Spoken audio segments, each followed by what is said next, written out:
All right, so our second lecture, and actually the final lecture for the week, is going to be on something called and operations planning, or SOP. Sales and operations planning is the name, the activity name that goes along with what we just spoke about in the last section, where um, the company gathers around and participates and contributes to a planning process that comes out with one plan. And it's not unusual in companies for there to be actually multiple plans. There's a manufacturing plan, there's a procurement plan, there's a financial plan, there may be a distribution plan, there may be a sales plan, maybe an executive plan, and they don't tie back to one plan. And this is the strength in moving your company towards the concept of one plan. It's also change, and change is hard, as you know. But I will share with you some results of having done this, and just to tell you that it works.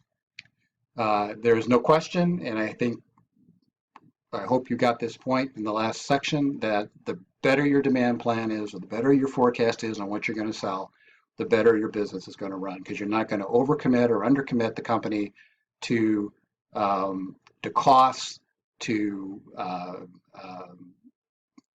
financial exposure that may occur otherwise. All right, so there's another name for this. There's a trend now. Basically, what we said here is that the demand planning process is a corporate process. It's a company-driven process. It's not a departmental function. It is a corporate-driven function that results in this plan. So the name, there's a push on to call it integrated business planning. And it doesn't take away the responsibility to do the job, but it does say that the focus of it may be perhaps elsewhere in the company, which is all right. It doesn't matter. It doesn't have to be within supply chain, though it generally is, because supply chain has all the data that drives the plan. So if it's organized in the way that we've kind of laid it out in week one. So don't these are in essence the same thing. Integrated business planning and sales and operations planning are pretty much the same thing. If you disagree, let me know. But at least from what I can see, at least my understanding of what integrated business planning is, it's pretty much the same thing. So Supply Chain Digest, which is one of the magazines and blogs that I get information on, did a benchmark, and they said that they looked at, I believe it was over 200 companies, and when they looked at it, they got this kind of an answer. So you can see it's easy to talk about and hard to do, and that is the truth in a lot of things that happen within the supply chain area. Academically, we talk a good story, but from a practical standpoint and an execution standpoint, we're not nearly as good as we may think we are. So this takes time. It takes a lot of effort on your part. It takes a lot of influence in order to make this happen. But all of the indications are that if you do follow this kind of a template of getting all the parties to sit around the table and work towards one plan and get all the inputs you need, you're going to get a better answer. So here's a couple other things. I mean, I've done this on spreadsheets. I've done SOP on Excel. I'll show you this at the very end. The last slide I've got is how ran a $150 million business on Excel, and I'll show you what the results of it were. It tends to be bottom up, and bottom up is hard because the people that are in the bottom don't want to or not used to contributing into a plan of this type, and even more so when they start to understand they may at an individual level, certainly at a department level, be held accountable for the accuracy of that plan. That's not an area a lot of people are comfortable in being, but it has to happen. Somebody has to be accountable, and it has to be measured. The metrics, the variances have to be measured. They have to be understood in order to continuously improve the forecast to get it down to be the best forecast that you possibly can. And the other one is people don't, more and more people don't meet face to face. They rely on email to and the sending of spreadsheets or whatever, files by email. Again, I would say to you, my experience has been you're better off on a video call. You don't necessarily get together, but get on a video call. I've done this a couple of times. I've done it around the world, actually, where my supplier base was global, and we would do this once a month, and we would do it via video call. And it was very effective because they could see you and you could see them, and you could talk your way through it. And the results of doing it in that fashion were quite significant for that company. Okay, this is when you're going to do this, there's really 4 or 5 things you need to do here. One of them is this. This is called sensing demand. Sensing demand is taking the quantitative tools, using better quantitative tools than a algebraic algorithm, if you will. I guess everything maybe is algebraic, but take the last 3 months of data and then take the last 3 days of the previous week and then forecast it out. That's what Focus Forecast can do for you, if that's important to you. That may not be the right planning horizon. So I mean, again, this gets back to run multiple iterations, use different parameters, find a tool that allows you to do that, and then use that as your baseline, and then measure your actual to that baseline, as well as measure the actual to your actual demand plan. So you've got 2 different steps here. One is to validate the quantitative tool, and the other one then is to validate that from the qualitative tool, with all of the external market factors and inputs you get, did you come up with the best plan, and did it really define what your business did? So we talk about sensing demand. These, again, are quantitative tools, and at the next slide we'll talk a little bit about that. Shape that plan. Again, keep in mind, this is the plan. This plan, as we showed in the first lecture, drives assets, it drives cost, it drives resource, it drives working capital, it drives return on investment, it drives stock price. So keep that in mind.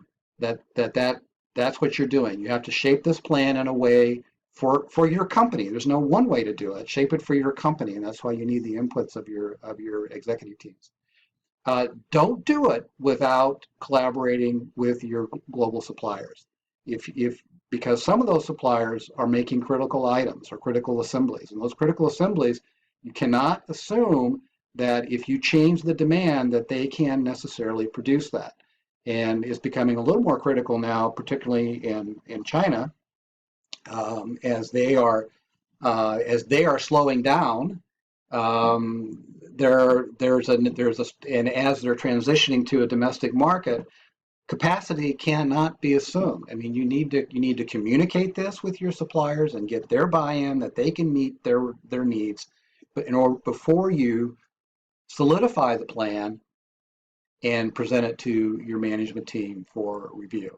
So you go through these steps. You get the input, you validate your quantitative model, you validate your external factors from your colleagues. You shape this plan based on those inputs. You document those inputs. You make sure you talked with your suppliers, whether they're intercompany or external to your company, to make sure you've got the capacity. Your transportation guys have to make sure that they talk to their carriers, that they have the capacity, particularly if there's a radical change in demand, which can happen. You have to make sure that you have all these things before you can commit to that plan. Then put it into one plan. Then integrate it into one plan, and then basically present this to your executive team, get their inputs, adjust it again, which can very well happen because the executive plan that they've sold into the home office may be different. And to make that plan, you may have to make adjustments to the single plan. And again, you're going to document that, and then you're going to measure the variances. And sooner or later, if you have a very optimistic executive team that isn't backed by the data, they will get the message and start to start to make this happen. And then you get everybody, and then, sorry, then you continually measure this. And you don't wait till the end of a month to start to measure it. You're measuring it continually. So you're looking at it, you're looking at a function that's constantly working the problem. And if there's a dramatic fall off in day 5 of the 30-day plan, you've got to go revisit. It's got to be revisited right then. You don't wait.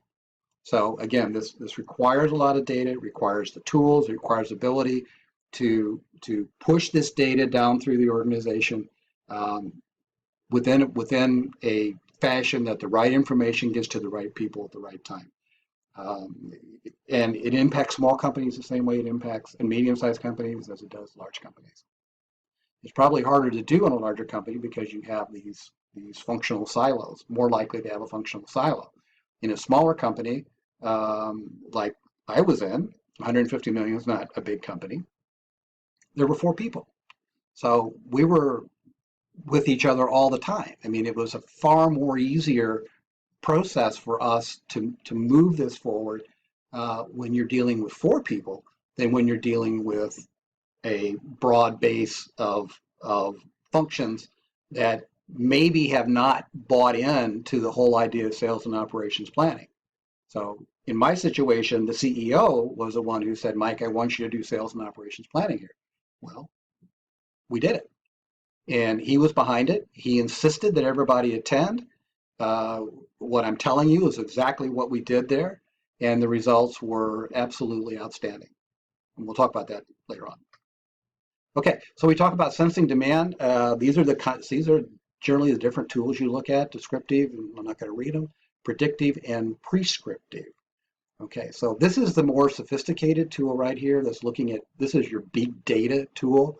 It's heavily driven from a quantitative perspective, and again, there's nothing wrong with any of these because they become the baseline from which you depart. But as you understand your business more, you may move up the channel here to a more sophisticated tool than looking at what happened and why did it happen, okay, versus what will happen, which is what happens here. And this is more like a focus forecast where you're running multiple, you're taking historical data and you're combining it with multiple rules and algorithms and looking at and perhaps factoring it, say, by external data. But this is more like a focus forecast. This is more like an SAP type tool here, and this is just historical.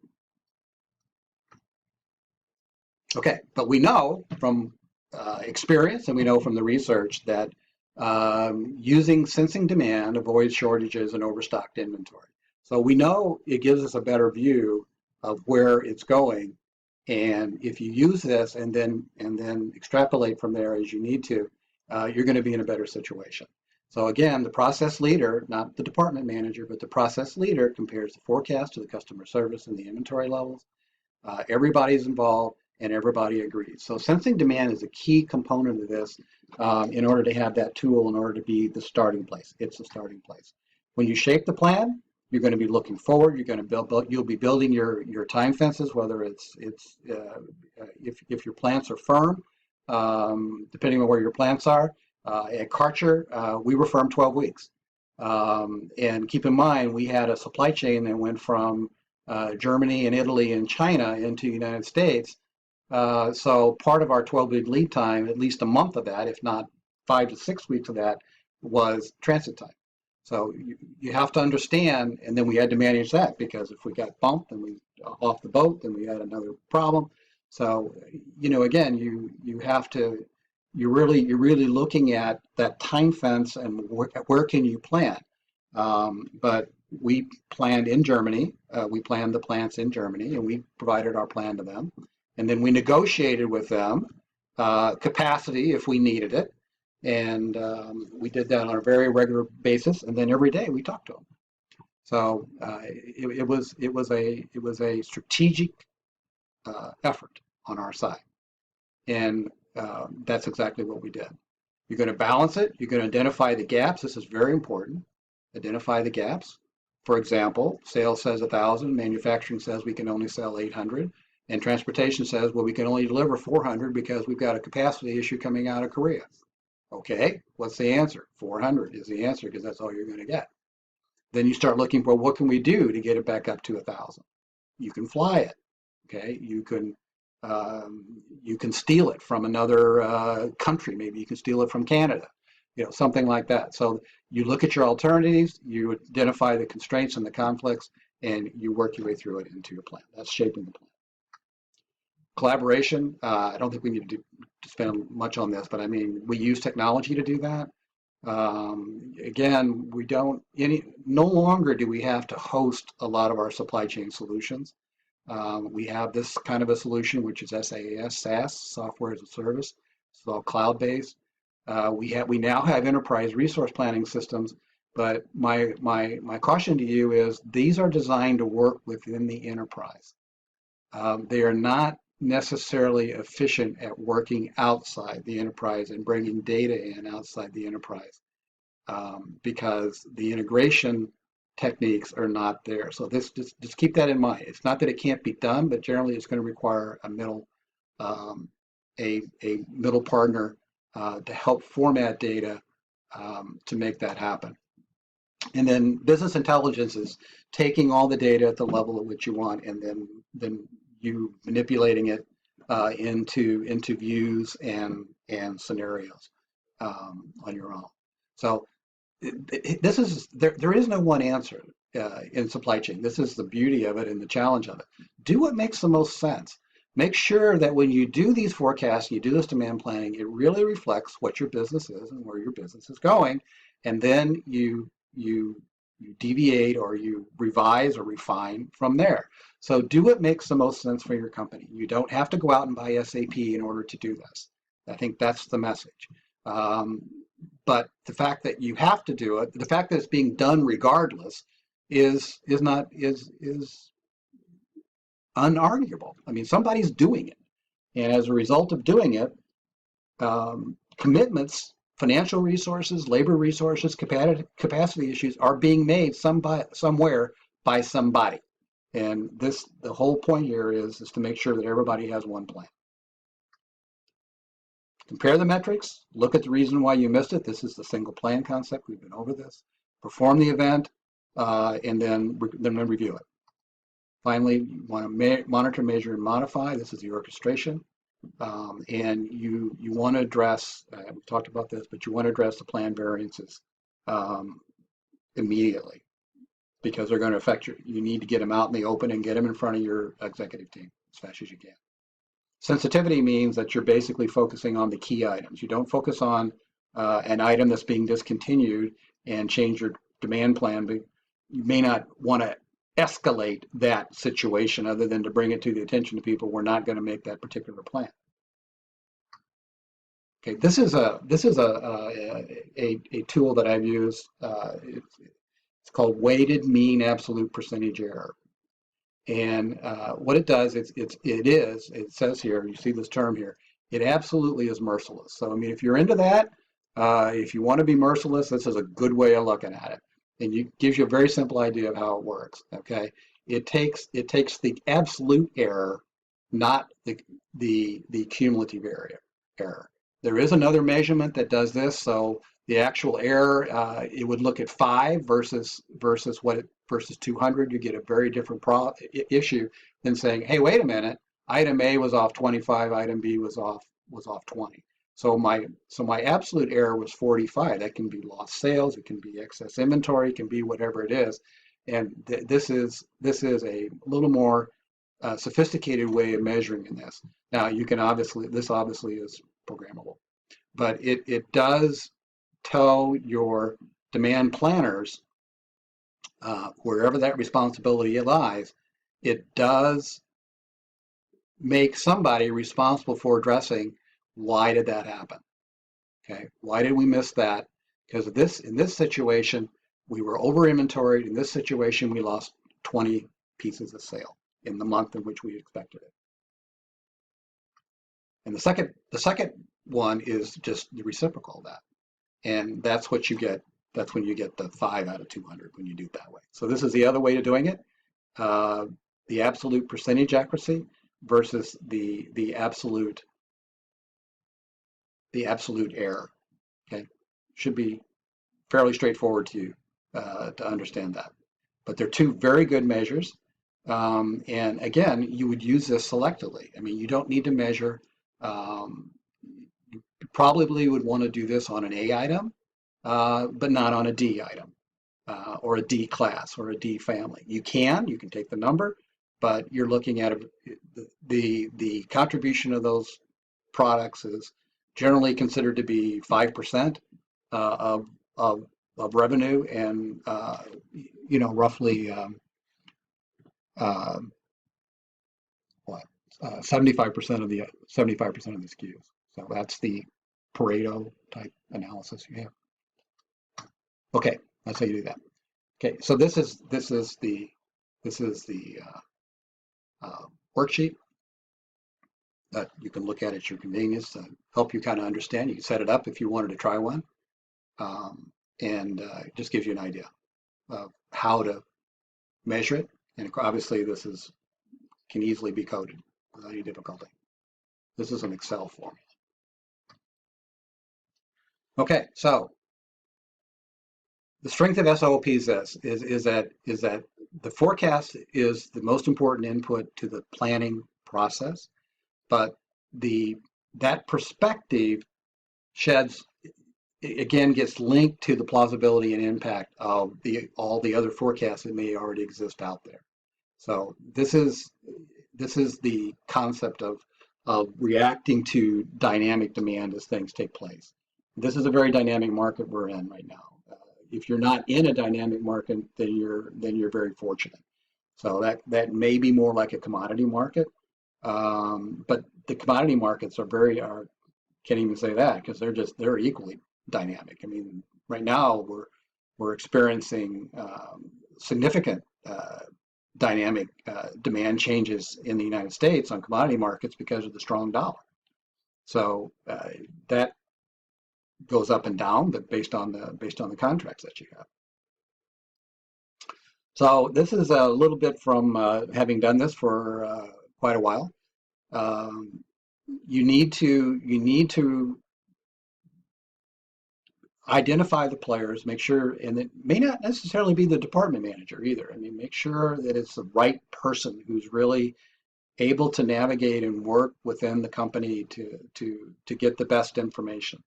And look at your accuracy as a result of this process, and look at it across a quarter or a rolling 3-month period.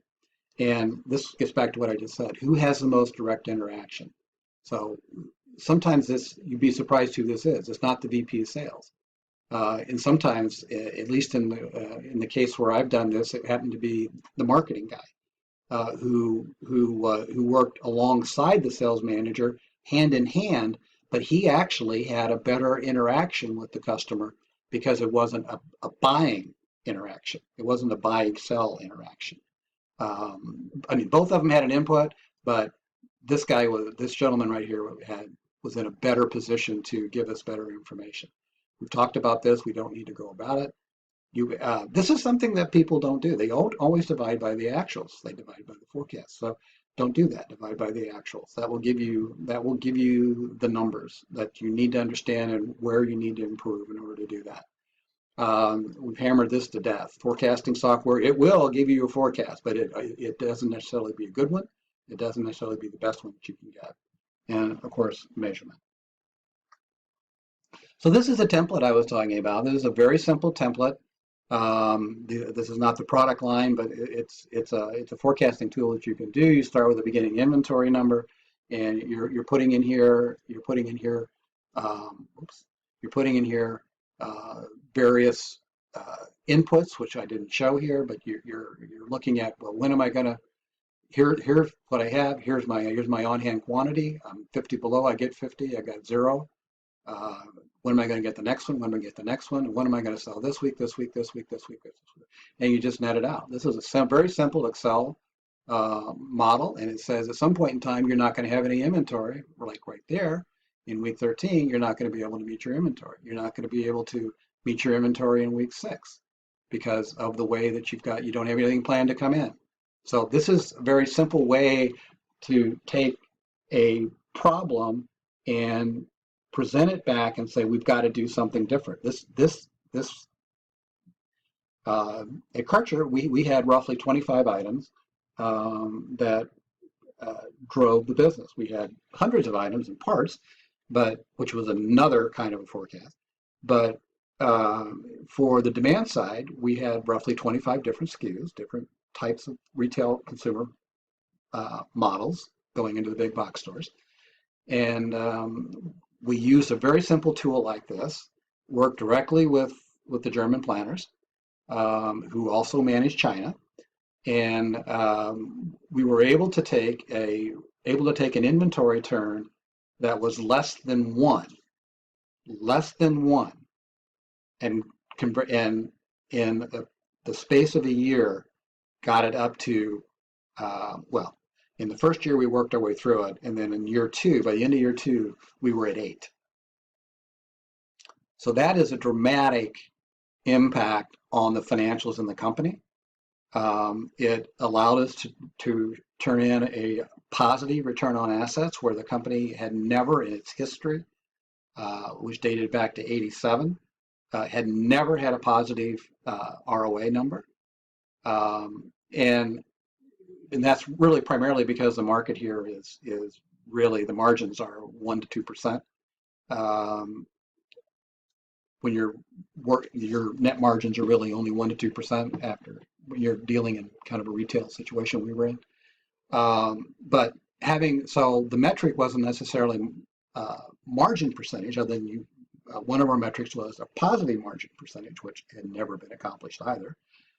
But ROA, just ability to have a return on assets, which and as a result of this, we were able to grow the company because we started to identify our gaps here, and we revised it in order to make sure that did not happen, that we leveled this out, that we had adequate product on time. We held the sales guys responsible for this, and we worked out our excess inventory. We had separate meetings on that. We called it get her done meetings. You probably heard the phrase get her done. Get her done was, let's get rid of this stuff. Let's get rid of this excess inventory. Let's sell it off. Let's do something with it. And let's get it out of stock. We don't want it sitting there because ultimately the rules were after a period of time, you had to write it off at cost. So we didn't want to do that. That was one thing. That was a company corporate policy. The other thing was the policy around intercompany pricing.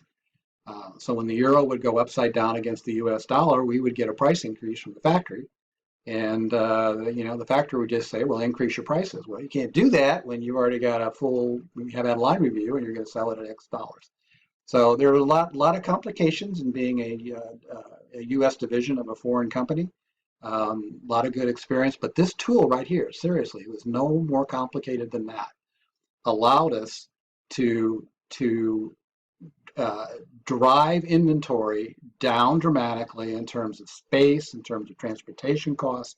Service level went straight up as a result, and we went from being one of the tier 3 suppliers to being one of the tier 1 suppliers in our particular category, because we were very easy to work with. We had the product, we delivered on time, we delivered what we said we were going to deliver, and we were flexible in our ability to do certain kinds of things. So this turned out to be a home run. It took a few months to work it in.